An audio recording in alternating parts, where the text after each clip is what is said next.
देखो, provision for depreciation का एक और क्वेश्चन देखेंगे आज अपन। जैसा कि मैंने आप लोगों को बताया था, प्रोविज़न फॉर डेप्रिसिएशन के अंदर हमेशा जो भी मतलब डेप्रिसिएशन अपन लिखते हैं वो क्या अलग से आ जाता है, उसका एक अलग से घर बन जाता है। तो वही बात है इसमें। अब एक क्वेश्चन और देख लेते हैं जिसमें प्रोविज़न फॉर डेप्रिसिएशन हो। और प्रॉब्लम तब आती है जब WDV मेथड फॉलो हो रहा होता है ना। तो चलो कोशिश करता हूँ एक ऐसा क्वेश्चन ले लें जिसमें WDV मेथड हो और प्रोविज़न फॉर डेप्रिसिएशन हम कर रहे हो। ट्राई कर लेता हूँ ऐसा कोई क्वेश्चन हो। देखो क्वेश्चन क्या बात बोलता है, लिखना चालू करें। लिखा हुआ है, on 1 August, on 1 August 2010,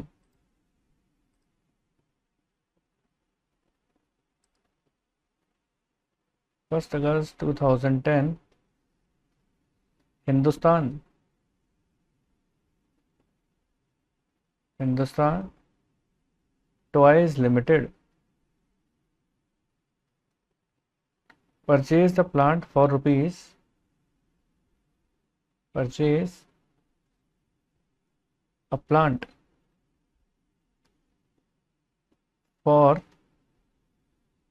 rupees 12 lakh. ठीक है, आगे लिखें।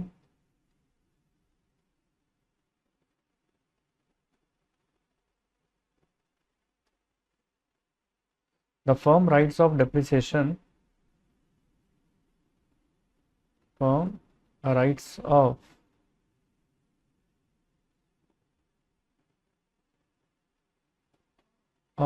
डेप्रिसिएशन। क्वेश्चन साथ साथ लिखते जाना मेरे, एक एक चीज एक्सप्लेन कर दूंगा। Rights of depreciation eight 10% per annum on the diminishing balance। ठीक है, ऑन द डिमिनिशिंग बैलेंस। ठीक है, आगे लिखें। हाँ, आगे बढ़े। And the books are closed,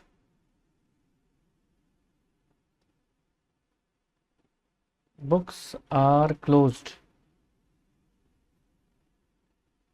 on 31st March,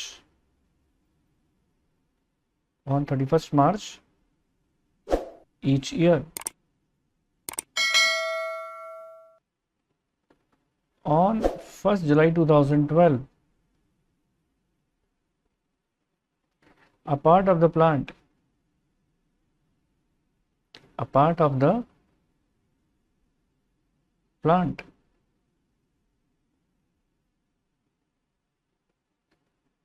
a part of this plant लिखो, a part of this plant of which the original cost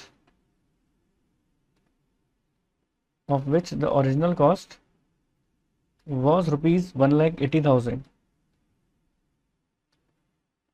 was sold for rupees 1 lakh, and on the same date,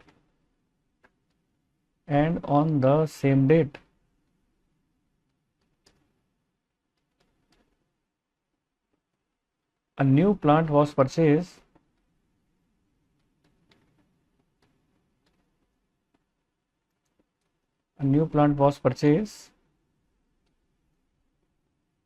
for rupees 4 lakh।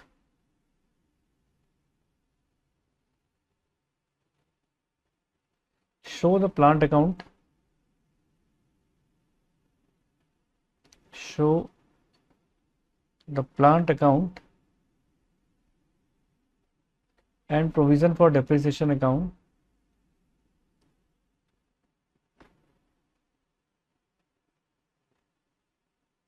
provision for depreciation account।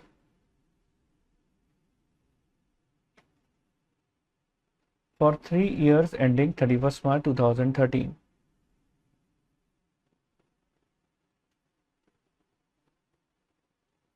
March 2013 है ना, लिख लो इतना। अब देखो ये question solve कैसे होगा। मैंने आपको देखो हमेशा एक बात ये बात बताई है कि जब भी क्वेश्चन आता है तो हमें क्या काम करना है, गिवन दैट इन्फॉर्मेशन जरूर लिखनी है, क्योंकि गिवन दैट इन्फॉर्मेशन लिखने के बाद ही आपको क्लैरिटी आएगी कि क्वेश्चन के अंदर है क्या। तो क्वेश्चन उम्मीद करता हूँ आपने लिख लिया होगा। अब आप यहाँ पर ऐसे लिखना चालू करें। कैसे लिखा है ना, ऑन 1 अगस्त 2010।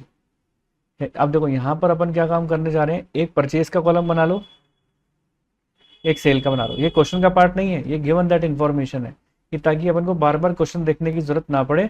जो परचेज और सेल किए उनको अपन एक तरफ लिख देते हैं। Hindustan royal limited purchase a plant for ₹12 lakh 1 अगस्त 2010 को। 1 अगस्त 2010 को प्लांट परचेज किया 12 लाख का, ठीक है। The firms right of depreciation 10% on diminishing balance method. ये ध्यान रखने वाली बात है कि 10% की रेट से WDB मेथड है, यहाँ लिख लो WDB मेथड 10% पर एनम, ठीक है। Next, and the books are closed on 31st March every year. Books close होती हैं 31st मार्च पे।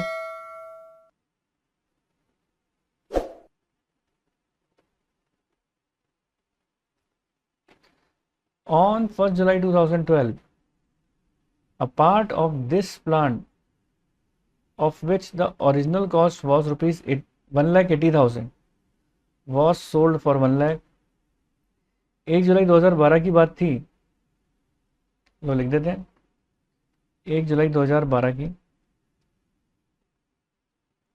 अब इस 1 जुलाई 2012 को बोल रहे हैं a part of this plant. कौन सा वाला प्लांट, जो 12 लाख वाला प्लांट है, उसका एक पार्ट की बात कर रहे हैं। और वो पार्ट कितने का है, 1,80,000 का। उसको अपन ने सोल्ड कर दिया कितने में, 1 लाख रुपीस में, okay. And on the same date a new plant was purchase for ₹4 lakh. और इसी तारीख को और एक नया प्लांट भी परचेज कर लिया अपन ने 1 जुलाई 2012 को ही। कितने का प्लांट परचेज कर लिया, 4 लाख का, ठीक है। अब एक बात बताओ, ये जो 12 लाख का प्लांट था उसमें से 1,80,000 के प्लांट को मैं बेच रहा हूं, है ना, मतलब उसका एक पार्ट ही तो बेच रहा हूं मैं। तो कैलकुलेटर के ऊपर हिसाब लगा लूं ऐसा कि 12 लाख के प्लांट में से अगर मैं 1,80,000 का प्लांट बेच रहा हूं तो 10,20,000 का नहीं बेच रहा हूं। इसका मतलब तो यही हुआ ना, यानी एक पार्ट ये हो गया और दूसरा पार्ट ये हो गया। इसको मैं नाम दे देता हूं फर्स्ट, इसको नाम दे देता हूं सेकंड, और इसको नाम दे देता हूं मैं थर्ड। और जो बिका है वो कौन सा वाला बिका है, फर्स्ट वाला। कोई दिक्कत थोड़ी ना, क्वेश्चन स्पेसिफाई हो ही रहा है कि क्या लिखा हुआ है क्वेश्चन के अंदर, साफ साफ लिखा है ना। उम्मीद है समझ में आ ही गया होगा सबको। चलो आगे बढ़ते हैं। अब कह रहे हैं कि show the plant account and provision for depreciation account. देखो प्लांट अकाउंट तो बनाने को बोल ही रहे हैं, साथ में प्रोविजन फॉर डेप्रिसिएशन अकाउंट भी बनाने को बोल रहे हैं for 3 years ending, 3 year ending, okay. अब देखो यहां पर आ रहे हैं अपने पास लिखा हुआ है क्वेश्चन के अंदर, ये सारी इंफॉर्मेशन मैंने लिखी दी है। अब अपन को देखो बार बार क्वेश्चन देखने की जरूरत नहीं है। देखो साइकोलॉजिकल होता है, इतना लंबा चौड़ा क्वेश्चन देख के बच्चे है ना डिमोरलाइज हो जाते हैं, सर क्या लिखा हुआ है, कहाँ से पढ़ते हैं कहाँ से खत्म करते हैं, समझ ही नहीं आता सर, है ना, टेंशन हो जाती है सर हमें तो, है ना। लेकिन यहाँ पर टेंशन की जरूरत नहीं है, आपने इतनी सी चीज़ लिख दी ना, सारी बातों का सार यही है जो लिखा हुआ है नीचे मैंने गिवन दैट में। अब आप लोग मेरे साथ साथ बना लो। अब देखो मुझे नहीं लगता कि मुझे पहले provision for depreciation not maintain कराऊं फिर प्रोविजन फॉर डेप्रिसिएशन मेंटेन कराऊं। मुझे लगता है डायरेक्ट करा सकता हूं, क्योंकि पिछला क्वेश्चन मैंने आपको ऐसा करा दिया था कि जब प्रोविजन फॉर डेप्रिसिएशन मेंटेन नहीं होता तो क्या करते हैं और जब होता है तो क्या करते हैं, है ना। तो आप लोग चलो मेरे साथ साथ फॉर्मेट बना लो, किसका, मशीन अकाउंट का। और जैसे जैसे मैं कराऊँ ना वैसे वैसे करना। क्यों? क्योंकि देखो प्रोविजन फॉर डेप्रिसिएशन जब हम डिमिनिशिंग बैलेंस मेथड से बनाते हैं ना तो थोड़े से कंफ्यूजन क्रिएट हो जाते हैं, तो वो नहीं होने चाहिए। वही मैंने आपको बताने हैं इसमें। इसलिए date particular amount, again date particular and amount. तो आप ऊपर डाल दो मशीन अकाउंट, ये लिखो यहाँ पर date particular and amount, again date particular and amount. ठीक है जी। चलो अब बढ़ते हैं आगे। तो देखो सबसे पहले अपन ने क्या चीज़ देखी है यहाँ पर कि सबसे पहले हमने ये देखा, मैं टिक लगा देता हूँ अलग अलग कलर से ताकि पता रहे। 1 अगस्त 2010 को आपने 12 लाख का खरीदा है, जिसमें दो पार्ट है, 1,80,000 का अलग है और 10,20,000 का अलग है। तो जब मशीन खरीदते हैं तो मैंने आपको क्या बताया था, 1 अगस्त 2010 टू बैंक, टू बैंक लिखते हैं। फर्स्ट वाली मशीन आपकी आ जाएगी 1,80,000 की, साथ साथ लिखना मेरे। और सेकंड वाली मशीन कितने की आ जाएगी, 10,20,000 की, है ना। फिर इसके बाद देखो अपने पास कितना आ जाएगा, दोनों को मिला के 12 लाख आ गया। और 31 मार्च 2011 में जाके बंद होगा। तो देखो हमेशा मैंने आपको समझाने के लिए क्या बनाया है, डायग्राम बनाया है। आप भी यहाँ पर डायग्राम बना लो, जिससे बात पता लगेगी कि कितने महीने का डिप्रेशन लगेगा, कितने महीने का नहीं लगेगा। वो सारी बातें क्लियरली स्पेसिफाई हो जाएंगी। 31 मार्च 2011 सॉरी 2011 में जाके बंद हो रहा है। तो 1 अप्रैल 2010 में जाके शुरुआत हो रही होगी, मानते हो ना, 12 महीने पहले। तो अप्रैल के बाद मई, जून, जुलाई, अगस्त, सितंबर, अक्टूबर, नवंबर, दिसंबर, जनवरी, फरवरी और मार्च। बिल्कुल ओके, कोई प्रॉब्लम नहीं है। अब आप खुद सोचो, यहां पर अपन ने मशीन खरीदी थी दो, खरीदी तो एक ही थी लेकिन फिर दो पार्ट हो गए हैं, क्योंकि बाद में जाके उसका एक पार्ट बेच रहे हैं। तो पहले ही कर लो ना दो पार्ट उसके। तो फर्स्ट है 1,80,000 की और सेकंड है 10,20,000 की। क्या इस तारीख से इस तारीख तक के बीच में कोई और तारीख भी आ रही है? इस तारीख से इस तारीख के अलावा तो दो ही तारीख है, एक यही तारीख है ना, 1 जुलाई 2012, 1 जुलाई 2012, वो तो आ नहीं रहे। तो इसका मतलब जो डेप्रिसिएशन लगने वाला है इसके ऊपर पूरे साल भर का डेप्रिसिएशन लगेगा, यहां से लेकर यहां तक का, 12 महीने का, मानते हो ना। 12 मंथ्स का लगेगा। 12 मंथ्स का लगेगा। कब लगेगा, कब खरीदी थी मशीन अपन ने, अगस्त में खरीदी थी ना। ये कोई बच्चा बोलना ही नहीं चाहता, कहते सर हमें तो मतलब नहीं है, आप जब बोल दो तभी खरीदी थी। ऐसे नहीं होता बेटा, ध्यान तो दो। अगस्त में खरीदी है और अपन कहाँ पे लिख रहे हैं यहाँ पर, अप्रैल, गलत लिख रहे हैं ना। अगस्त में खरीदी है, अगस्त में, है ना। तो इसको मिटाओ रबड़ से। और क्या बोलोगे, नहीं सर यहाँ नहीं खरीदी। कहाँ खरीदी है, अगस्त में खरीदी है सर। सारे बच्चे सो रहे हैं, कोई बोलना ही नहीं चाहता। ये यहाँ पे खरीदी है अगस्त में, कितने की, फर्स्ट 1,80,000 और सेकंड वाली भी 10,20,000। तो क्या 12 महीने आएंगे? ना बाबा, 12 महीने थोड़ा ना आएंगे। तो गिने यहाँ से यहाँ तक कितने मंथ हैं, अगस्त से। लो मैं आपके सामने गिनता हूँ, देखो डायग्राम आपको दिखाई दे रहा है, मैं आपके सामने गिन रहा हूँ। अगस्त, सितंबर, अक्टूबर, नवंबर, दिसंबर, जनवरी, फरवरी, मार्च। कितने हो रहे हैं, 5 और 3, 8 महीने हो रहे हैं, है ना। तो देखो 8 मंथ्स का लगेगा। और चाहो तो यहाँ पे गिन लो, 1 2 3 4 5 6 7 8। तो 8 मंथ्स का लगेगा। तो 8 मंथ्स का अगर आप डेप्रेशन निकालते हो तो यहाँ कैसे निकालोगे, 1,80,000 का 10% की रेट थी ना। आओ चेक कर लेते हैं, 10% की थी ना, 10% ये रहा। है ना, इंटू 8/12। लो कैलकुलेटर पे निकाल लेता हूँ। 1,80,000 इंटू 10/100 इंटू 8/12 कितना आ गया? 12,000। मेरे ख्याल से यहाँ तक तो किसी बच्चे को कोई दिक्कत होनी नहीं चाहिए। ठीक है, चलिए अब 10,20,000 के ऊपर भी निकाल लेते हैं अपन। ये देखो 10,20,000 भी यहाँ से लेकर यहाँ तक वही 8 महीने का डेप्रिसिएशन।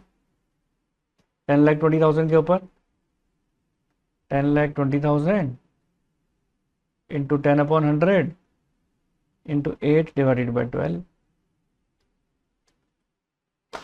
10,20,000 इंटू 10/100 इंटू 8/12 कितना आ जाएगा? 68,000। ओके जी, 68,000। तो क्या अब हम लिख सकते हैं इसको? बिल्कुल जी, लिख सकते हैं। तो चलो, वैसे तो देखो जब प्रोविजन फॉर डेप्रिसिएशन अकाउंट अपन को मेंटेन नहीं करना होता था तो हम यहीं पे जाके बाई डेप्रिसिएशन लिखते थे, है ना, क्रेडिट साइड में। लेकिन अब यहाँ नहीं लिखेंगे, अब इसके लिए अपन अलग से अकाउंट बनाते हैं। नीचे बना लो मेरे साथ साथ, आप लोग अलग पेज पे बना सकते हो क्योंकि मेरे पास तो स्पेस इंसर्ट करने का ऑप्शन होता है, आपके पास नहीं होगा, इसलिए आप अलग से पेज पे बना लो। Provision for depreciation account, date particular amount, again date particular and amount, machine account, date particular amount, again date particular amount. ठीक है,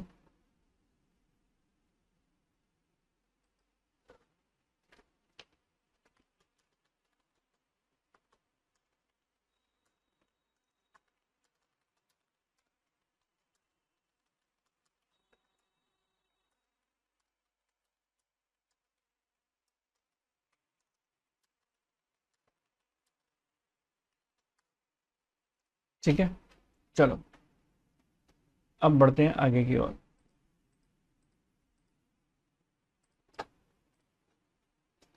अब अपन को क्या काम करना है? 31 मार्च पे,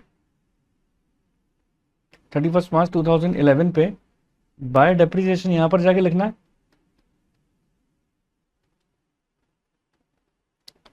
फर्स्ट एंड सेकंड, तो फर्स्ट मशीन पे कितना डेप्रिसिएशन हुआ? ये हो जाएगा आपको 12,000 और सेकंड पे 68। हाँ, अब आ जाओ, देखो यहाँ पर नेक्स्ट। अब हमारे पास आता है 1 लाख, ये अपना 68,000 आ गया, और कितना आ रहा था? 12,000 एंड 68,000, तो 12 और 68 दोनों लिख लेते हैं। तो लिखो यहाँ पर 12,000 एंड 68,000। ओके, 12,000 68,000, तो टोटल मिला के 80,000 हो गया। अब देखो यहाँ पर आपको क्या काम देखना है कि ये ईयर कंप्लीट हुआ, पहला साल मशीन अकाउंट कंप्लीट। यहाँ पर अब आप क्या काम करोगे? बाय बैलेंस सीडी करके लिखेंगे। फर्स्ट 1,80,000, सेकंड 10,20,000, और ये आ गया 12 लाख बाहर। ये टोटल हो गया पहला साल कंप्लीट। तो अब आप सब बच्चों को पता है कि फर्स्ट ईयर के अंदर कोई दिक्कत नहीं आती, चाहे प्रोविजन फॉर डेप्रिसिएशन हो, डब्ल्यूडीवी हो, एसएलएम हो, उसमें कोई दिक्कत नहीं आती, सेकेंड ईयर से आती हैं। अब ये भी ईयर आप बंद कर दो, 31 मार्च 2011 टू बैलेंस सीडी। फर्स्ट पे 12,000 एंड सेकंड पे 68,000, बाहर 80,000, है ना। और ये भी टोटल कर लें इसका भी,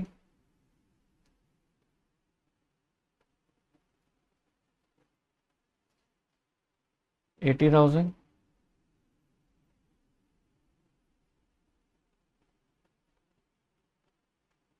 ये लो एक्सटेंड करो,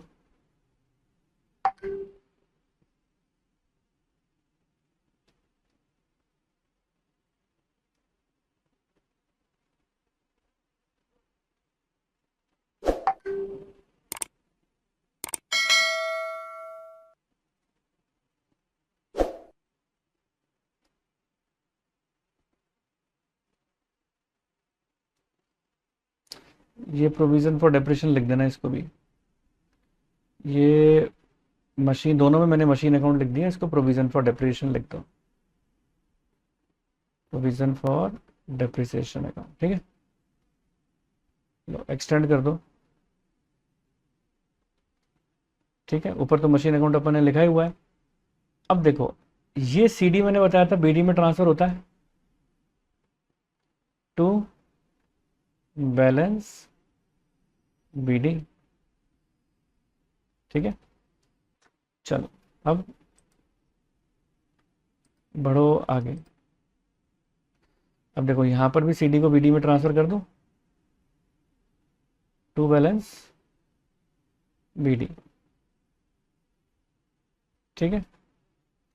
और ये हो जाएगा अपना 1 अप्रैल 2011, ठीक है। और इसका ईयर एंडिंग कब होना है? 31 मार्च 2012। तो इसकी डिटेल लिख देता हूं मैं। First 12,000 and second 68,000। ओके, अब लिखो, अब अपन इंसर्ट कर देते हैं, स्पेस इंसर्ट कर देते हैं बीच में। लो इसको बड़ा कर दें और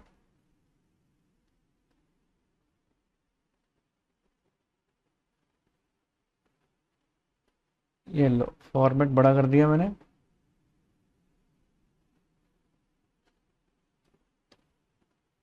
ओके, अब यहां पर भी वही आप डेट डालोगे, 1 अप्रैल 2011, फर्स्ट 1,80,000 और सेकेंड 10,20,000। ओके, तो ये हो गया आपका 12 लाख। कोई दिक्कत नहीं है यहाँ तक तो। चलिए अब यहाँ पर अब आप आ जाओ 31 मार्च 2012। और अब आप ये बात बताओ कि ये जो बेच रहे हैं अपन 1 जुलाई 2012 में बेच रहे हैं, तो 1 जुलाई 2012 क्या इस डेट से इस डेट के बीच में फॉल करती है क्या? लो डायग्राम बना लो ताकि पता लग जाए।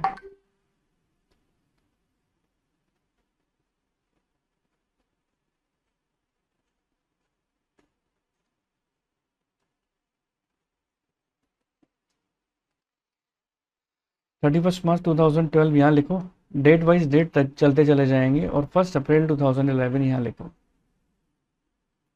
अब देखो यहाँ पर अपन को क्या काम करना है, ये लिखना है कि इनका बैलेंस कितना आ गया था हमारा। ये आ गया था 1,80,000 में से आपका डिप्रेशन कितना हो गया था? 12,000, क्योंकि अपन WDP पे लगाते हैं ना, तो 12,000 माइनस कर दो। और ऐसी 10,20,000 में से 68,000 का डिप्रेशन हो गया था, और अपन अब माइनस करके निकाल लेते हैं। 1,80,000 माइनस 12,000, 1,68,000, ठीक है। और 10,20,000 माइनस 68,000, 9,52,000। अब आप जानते हो इस बात को, इसके ऊपर देखो मैं येलो लगा देता हूँ जिससे पता लग जाए फर्स्ट वाली है और ये सेकंड वाली है। ऐसा कर लेते हैं अपन अलग अलग कलर से। इस तारीख से इस तारीख तक के बीच में ना तो कोई परचेज हुई ना कोई सेल हुई, तो क्या इस येलो वाली के ऊपर पूरा डेप्रिसिएशन लगेगा यहां से यहां तक का? हाँ। और ब्लू वाली के ऊपर भी पूरा डेप्रिसिएशन लगेगा यहां से यहां तक का? हाँ। तो अब आप देखो यहां पर क्या चीज हो जाती है कि 1,68,000 रुपीज जो आपके बचे हुए थे, देखो अगर SLM मेथड होता तो मैं 1,80,000 पे डेप्रिसिएशन लगाता, लेकिन अभी मैं 1,80,000 पे नहीं लगाऊंगा। मेरे को यह याद रखना है कि WDB मेथड पर बैलेंस अमाउंट पर डेप्रिसिएशन अपन लगाते हैं, है ना। अब आप देख पा रहे हैं कि बैलेंस कितना अमाउंट है हमारे पास, देख पा रहे हैं ना, बैलेंस अमाउंट हमारे पास कितना है। तो जैसा कि आप देख पा रहे हो कि बैलेंस अमाउंट हमारे पास है 1,68,000 एंड 9,52,000। तो 1,68,000 का 10% निकालोगे पूरे साल भर का, और ऐसे ही 9,52,000 के ऊपर 10% निकालोगे पूरे साल भर का। बस फर्क सिर्फ इतना होता है SLM और WDB में। वहां पर अगर SLM होता तो मैं 1,68,000 की जगह 1,80,000 पर निकालता, और 9,52,000 की जगह मैं 10,20,000 पे ही निकालता। चलो 10% निकाले तो इसका आ गया 16800, और इसका आ गया 95200। ठीक है।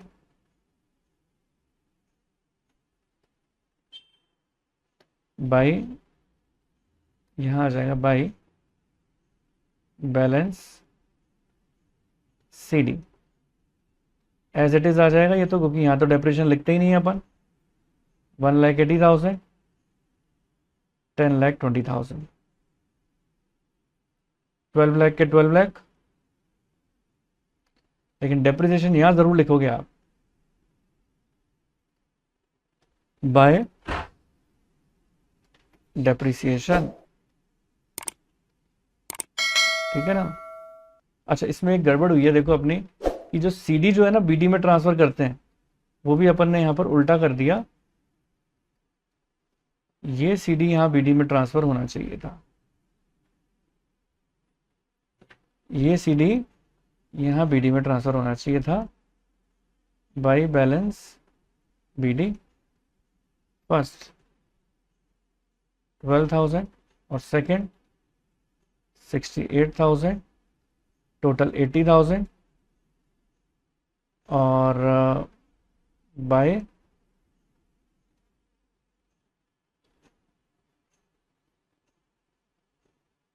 यहां पर आ जाएगा बाय डेप्रिसिएशन। अभी मैंने वर्किंग नोट में निकाला है जो डेप्रिसिएशन वो आ जाएगा। ठीक है, 16,800 और 95,200, 16,800, 16,800 और 95,200, टोटल मिला के देख लो कितना डेप्रिसिएशन हो गया, प्लस 95,200, 112,000। और अब यहाँ पर टू बैलेंस CD करके अपन बंद कर देंगे इसको।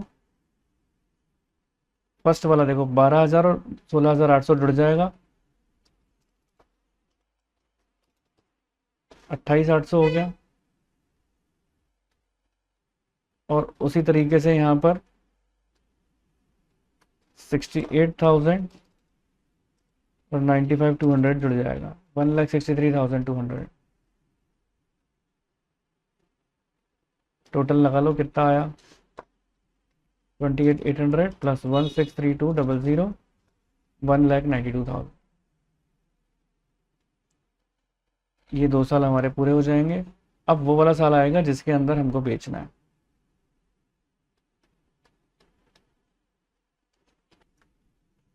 अब अपन को देखो क्या काम करना है इसको। अब लास्ट ईयर आ रहा है, दोनों का ईयर लास्ट ईयर है ना, इसको भी टोटल के अंदर लिख लो। टोटल कर दो 12 लाख 12 लाख, CD को BD में ट्रांसफर कर देते हैं।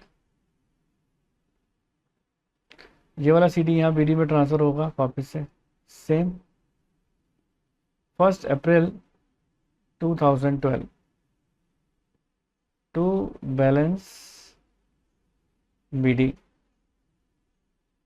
First 1,80,000, and second 10,20,000। ठीक है,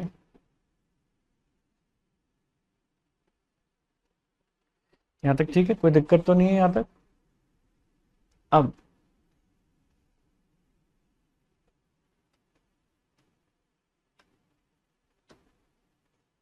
बढ़ते हैं आगे, कर दो थोड़ा एक्सटेंड इसे।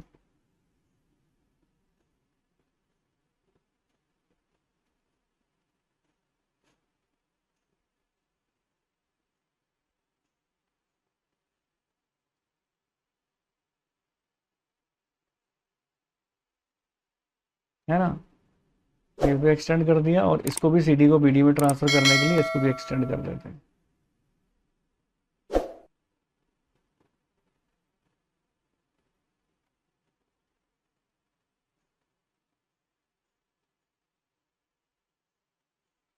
ये लो, ये सीडी ये बीडी में ट्रांसफर हो गया। तो ये हो जाएगा 1 अप्रैल, और इसको, इसकी डेट अपन ने गलत लिखी हुई है यहाँ पर, इसकी डेट भी सही लिखो। 31 मार्च 2012 था, इसको 1 अप्रैल 2012 लिख दो। बाई बैलेंस बीडी फर्स्ट 28,200 और 163,200, 163,200 टोटल मिला के 1,92,000 बाहर आ जाएंगे। फिर से डेप्रिसिएशन लिखेंगे अपन।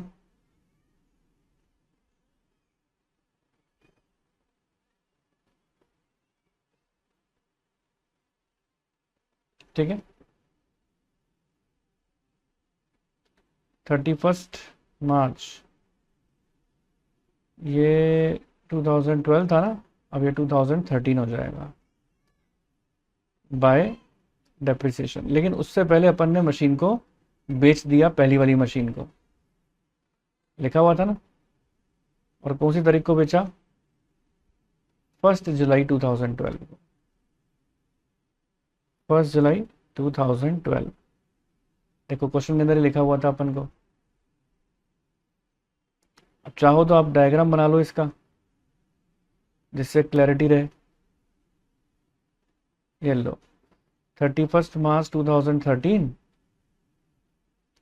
ये है 1 अप्रैल 2012, और फर्स्ट वाली जो थी उसका बैलेंस है 16,800, और सेकंड वाली का जो बैलेंस है वो है 95,200। मई, जून, जुलाई, अगस्त, सितंबर, अक्टूबर, नवंबर, दिसंबर, जनवरी, फरवरी, मार्च। और अब आप देखो, फर्स्ट वाली को अप्रैल में चली, मई में चली, जून में चली, और 1 जुलाई तक चली, केवल 1 जुलाई तक। यहाँ पर जाके 1 जुलाई को, 1 जुलाई को जाके सोल्ड आउट कर दिया 2012 में। तो अब बताओ 16,800 के ऊपर जो डेप्रिसिएशन लगेगा 10% की रेट से, वो कितने महीने का लगेगा? अप्रैल, मई, जून, 3/12, 3 महीने का। चलो 16,800 into 10 divided by 100 into 3 divided by 12, 420। कितना डेप्रिसिएशन आ रहा है 420 का?